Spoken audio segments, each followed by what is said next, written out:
Hello my dear friend, మీరు క్షేమమే కదూ?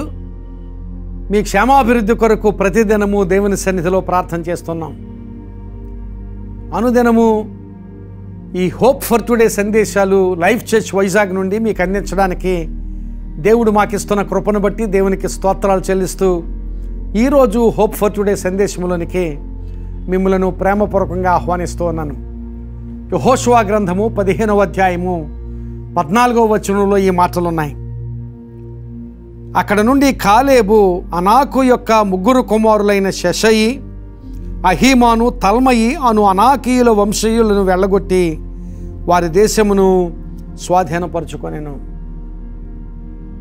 ఇశ్రాయేలీయులు వాగ్దత్త దేశాన్ని స్వతంత్రించుకొని ఆ వాగ్దత్త దేశాన్ని వివిధ గోత్రముల వారికి యెహోషువ నాయకత్వంలో పనిచేస్తున్నప్పుడు కాలేబు కూడా స్వాస్థ్యాన్ని పొందాడు. కాలేబు ఒక ప్రత్యేకమైన స్వాస్థ్యాన్ని పొందినట్లుగా దేవుని వాక్యంలో మనం గమనించగలం. కాలేబు అడిగిన స్వాస్థ్యం సులువుగా పొందుకునే స్వాస్థ్యం కాదు. అప్పటికే కాలేబుకు ఆ సమయంలో 85 సంవత్సరాల వయస్సు. 85 సంవత్సరాల వయసులో ఒక కొండ ప్రదేశమును నాకెమ్మని కాలేబు అడిగి తీసుకున్నాడు. ఈ కొండ ప్రదేశము నాకు ఇమ్ము అని యెహోషువను అడిగి ఆ కొండ ప్రదేశాన్ని స్వాస్థ్యంగా తీసుకున్నాడు. ఆ కొండ ప్రదేశాన్ని సాగు చేయడం కష్టం. అలాంటి కష్టతరమైన ప్రాంతాన్ని కాలేబు ఎంచుకున్నాడు. మరొక విషయం ఏమిటంటే, తాను ఎంచుకున్న ప్రాంతములో అనాకు వంశీయులైన జనులు ఉన్నారు. అనాకు వంశీయులు రాక్షస దేహులు అని, అంటే రాక్షస శరీరము కలిగిన వారు, ఉన్నత శరీరం కలిగిన వారు, చాలా దృఢమైన శరీరం కలిగిన వారు, చాలా బలవంతులని వాక్యంలో మనం గమనించగలం. వారిని ఇశ్రాయేలీయులు అక్కడి నుంచి వెళ్ళగొట్టలేకపోయారు. వారున్న స్థలములోనికి ఇశ్రాయేలీయులు వెళ్ళలేకపోయారు. అలాంటి స్థలాన్ని కాలేబు కోరుకున్నాడు. 85 సంవత్సరాల వయసులో సాగు చేయుటకు కష్టముగా ఉన్న స్థలం, అలాగే ఆ ప్రాంతంలో బలమైన శత్రువులు నివసిస్తున్న స్థలం, అలాంటి స్థలాన్ని కోరుకుని ఆ స్థలాన్ని తనకు ఆశీర్వాదకరంగా మలుచుకున్న స్థితి కాలేబు జీవితంలో చూస్తాం. ఆ శత్రువులందరినీ కూడా అక్కడ జయించిన స్థితి కాలేబు జీవితంలో మనం చూస్తాం. ప్రియులారా, ఈ దినాన్ని గమనించాలి. కాలేబు వయసుకు, కాలేబు స్థితికి ఆ స్థలం కోరుకొనదగిన స్థలం కాదు.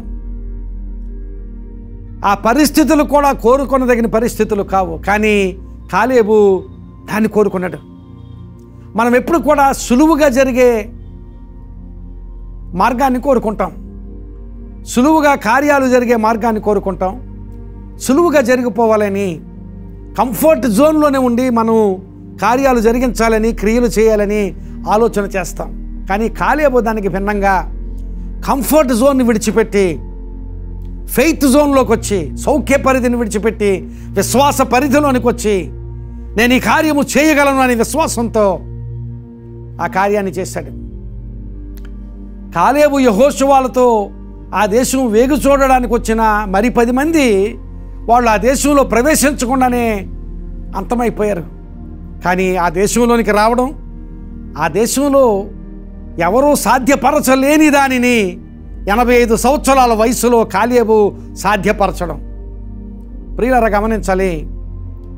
నేను సాధారణమైనది కాదు, సాధారణమైన దానికంటే అతీతమైన దాన్ని నేను చేయాలి అనే సంకల్పం నీకుంటే దాన్ని చేయగలగడానికి దేవుడు నీకు శక్తినిస్తాడు.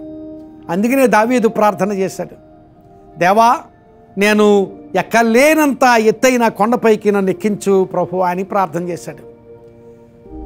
నేను ఎక్కలేనంత ఎత్తైన కొండ అన్న మాటలోనే నాకు నేరుగా అది చేయలేను, దేవుడు నాకు తోడుగా ఉండి నాకు సహాయం చేస్తే నేను చేయగలను అనే ఆలోచన ఆ మాటలో మనకు కనిపిస్తోంది. అలాగే కాలేబు తన వయస్సును బట్టి చూస్తే ఆ కార్యం తనగా చేయలేనిది. కానీ కాలేబు దేవుని మీద ఆధారపడినవాడు, పూర్ణ మనస్సుతో దేవునిని వెంబడించిన వాడని దేవుని వాక్యంలో రాయబడింది. ఈ దినాన్ని నీవు అలాగూ పూర్ణ మనస్సుతో దేవుని వెంబడిస్తూ, దేవుడు నాకు శక్తినిస్తే నాకు నేనుగా చేయగలిగిన దానికంటే గొప్ప కార్యం చేస్తాను అనే విశ్వాసంతో నీవు పూనుకుంటే, ప్రియులారా గమనించాలి, అది సౌఖ్యాన్ని ప్రేమించే స్థితిలో ఉండి పూనుకోవడం కాదు, లేక సాధారణమైనది అందరికీ జరిగేదే నాకు జరుగుతుంది అనుకునే స్థితిలో పూనుకునేది కాదు.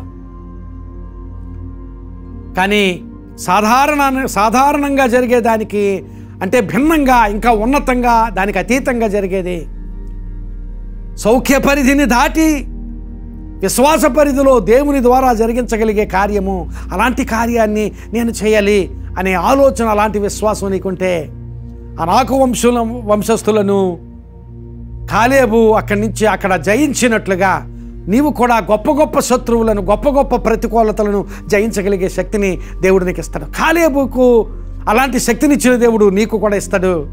సహజాతీతమైనది, సౌఖ్య పరిధిని దాటింది, సాధారణ స్థితిగతులు దాటింది, అలాంటిది నేను సాధించాలి, అలాంటిది నేను జయించాలి, అలాంటి కార్యాలు నేను చేయాలి అని నువ్వు పూనుకుంటే నీ జీవితంలో అలాంటి కార్యాలు చేసి నీవు ఉన్నత ఆశీర్వాద స్థితిలోనికి నడిపించబడగలుగుతావు.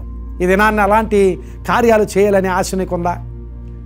ఎక్కలేనంత ఎత్తైన కొండ ఎక్కాలనే ఆశ నీకుందా? దేవుడు నీతో మాట్లాడుతున్నాడు. ఆ కార్యాన్ని చేయడానికి, అలాంటి కార్యాలు చేయడానికి దేవుడు శక్తిని ఇవ్వడానికి ఇష్టపడుతున్నాడు. అయితే నీవు పూనుకుంటే సౌఖ్య పరిధిని దాటి నేను ఉన్నత పరిధికి వెళ్తాను, సాధారణంగా జరిగే పరిధిని దాటి ఇంకా సాధారణమైన దానికి అతీతమైనది, ఎక్స్ట్రా ఆర్డినరీ స్థితిలోనికి నేను వెళ్తాను అనే నిర్ణయం నువ్వు చేసుకుని దేవుని మీద ఆధారపడితే నీ జీవితంలో గొప్ప కార్యాలు సాధించేటట్లుగా దేవుడు నిన్ను శక్తిమంతుడిగా చేస్తాడు. అలాగే నీవు ఆశీర్వదించబడతావు, నీ కుటుంబానికి నీవు ఆశీర్వాద కారణంగా ఉంటావు, నీ చుట్టూ ఉన్న వారికి ఆశీర్వాద కారణంగా ఉంటావు. అట్టి ఆశీర్వాద స్థితి దేవుడు నీకు దయచేయునుగాక. ఆమేన్. ప్రార్థన చేసుకుందాం. కృపగలిగిన మా తండ్రి పరిశుద్ధుడా, ఈ సమయాన్ని బట్టి మీకు స్తోత్రాలు చెల్లిస్తున్నాం. దేవా, కాలేబుకు శక్తినిచ్చిన దేవుడవు, మాకు కూడా శక్తినిస్తావు ప్రభువా. ఈ సమయంలో ఈ మాటలు విన్నవారందరూ సహజాతీతమైన కార్యాలు వారి జీవితాల నుండి చేయగలిగేటట్లుగా, సౌఖ్య పరిధిని మించిన కార్యాలు వారి జీవితాల్లో చేయగలిగేటట్లుగా వారిని శక్తిమంతులుగా చేయమని ప్రార్థన చేస్తున్నాను. వారి జీవితాల పట్ల, వారి భవిష్యత్తుల పట్ల, వారి కుటుంబాల పట్ల, వారి ఉద్యోగాల పట్ల, వారి ప్రయత్నాల పట్ల వాళ్ళు గొప్ప కార్యాలు చేయగలిగేటట్లుగా, ఉన్నతమైన కార్యాలు, వారు చేయలేని కార్యాలు వారు చేయగలిగే శక్తిని వారికి ఇచ్చి, వారికి జయమిచ్చి కాలేబు వలె వారిని వాడుకొని మనకి ప్రార్థన చేస్తున్నాం ప్రభువా. ఈ దినాన్ని ఈ మాటలు విన్నవారు ఉన్నతమైన కార్యాలు చేయడానికి పూనుకొని మీ నుండి శక్తి పొందుకొని అలాంటి ఉన్నత కార్యాలు జరిగించి వారు ఆశీర్వదించబడేటట్లు, అలాగే వారి కుటుంబాలకు ఇంకా అనేక మందికి ఆశీర్వాద కారణంగా ఉండగలిగేటట్లుగా దీవించమని, ఈ మాటలు వారికి ఆశీర్వాదకరంగా ఉంచమని యేసు నామమున అడుగుచున్నాను తండ్రి. Amen. God bless you my friends. Have a wonderful day. ఈ సందేశం నిజంగా మీకు పురుకొల్పుగా ఉంటే దయచేసి ఈ సందేశాన్ని ఇతరులకు షేర్ చేయండి. వారికి కూడా మీరు ఆశీర్వాద కారణంగా ఉండండి. తద్వారా దేవుని నుండి మీరు దీవెనలు పొందండి. God bless you.